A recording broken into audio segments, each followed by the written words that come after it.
broken mountain spine where dark winds cross the sky. A laughing shape with many limbs was once seen racing by. The ancient Centaur Pass still bore old scars of fear and war, where men had stained the sacred earth and robbed the mountain's store.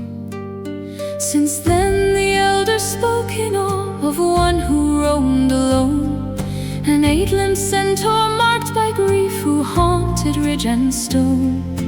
Women felt a guarding hand, lost children found their way, yet cruel men who crossed that pass were seldom spared the day.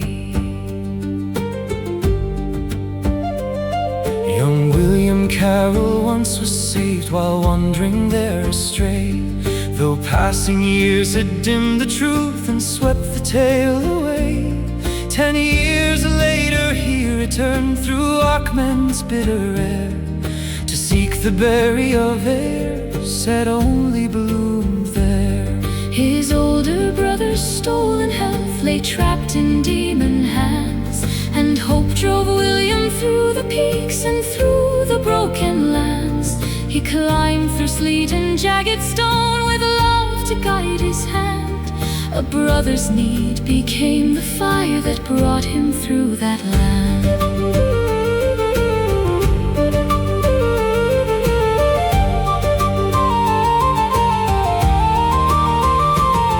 Then chaos struck his forest camp with hooves and splintered flame. He moved to shield another soul before the darkness came. When waking rose through aching bones, he found a cavern wide, and there beside the campfire's breath the Ancient One did bide. With silver hair and ash-gray skin and eyes like living fire, the centaur pressed a healing draught with fierce, reluctant care.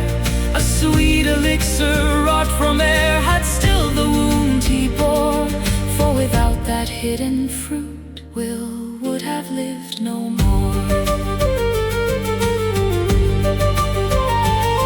When strength returned, the young man fled through caverns dim and cold, till a raging river blocked his path through roots and ancient hold. There Sleipnir found him by the stream, yet fury had grown mild. He gave him water in a cup and watched him like a child. Then memory stirred through buried years the lost boy from before, the hidden guide who freed his foot and brought him near his own. The centaur showed him painted walls lit bright by floating flame, a herd, a love, young foals at play, then graves where sorrow came. So William saw beneath the fear a soul cut deep by pain, a grieving heart that blood and wrath could never cleanse again. He placed his hand on sorrow's weight and answered rage with grace, and mercy moved like living light within that haunted place.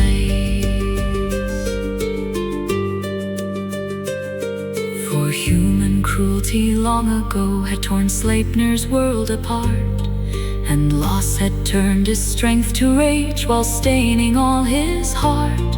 Yet still he spared the pure and young, the children led through storm. Some member of a gentler age still guarded every form. And William, hearing all that grief, chose kindness over dread.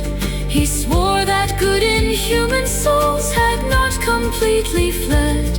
He asked for healing fruit at last to save 2 lives in need. His dear friend's younger brother hurt in Sleipnir's raid, and his brother to be freed. Then Sleipnir bent at last and gave the Berry of Eir with care, though doubt still lingered in his gaze for what its power might repair.